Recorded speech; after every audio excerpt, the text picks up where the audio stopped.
A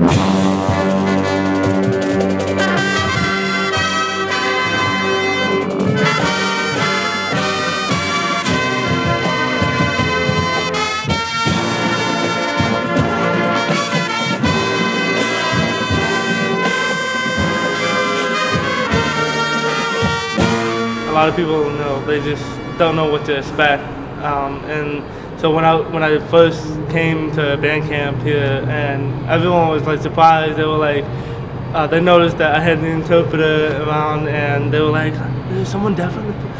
Oh my God, what do we say to him? Like, they had no idea, but eventually they came up to me and they said hi. As they got to know me better, they realized that I'm actually pretty good at what I do, and I really dedicate myself.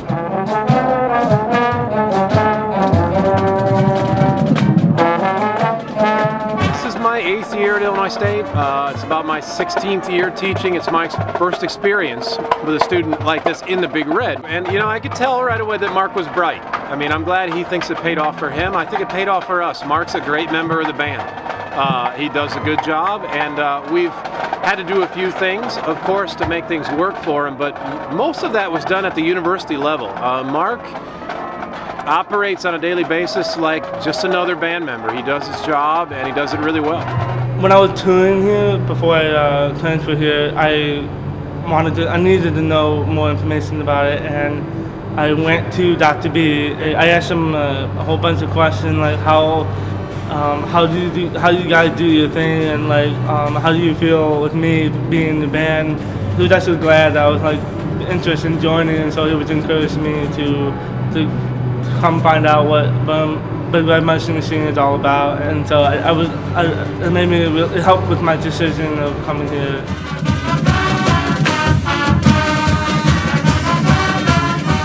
Whenever I would not wear my hearing aid, I can't hear anything. But with them on, I can hear pretty close to what a normal hearing person would be able to hear. And because of that, I'm able to hear the different pitches, the tone, and the sounds that the different instruments make. Again, Mark's really sharp. We haven't had to do a lot for him. Occasionally, I go a little bit out of my way to make sure that he can see me while I speak, because he has a little bit of hearing, and he's a really good lip reader. The hardest part would be I have to concentrate extra hard to make sure I play the right pitch, make sure I'm playing in tune, because that's very important. And thankfully, I have the other trombone to listen to, and they sometimes they help me out and say, hey, you need to adjust. It is pretty difficult, but once I get it in tune, it becomes pretty easy from there on. So. We try to provide the best opportunity we can for the students to enjoy themselves as part of a very unique American thing, the collegiate marching band. We try to play the best music we possibly can and make the best performance that serves the students in the group, students at large in the university, our football fans, and our School of Music. And I'm really happy that Mark's a part of it. And go.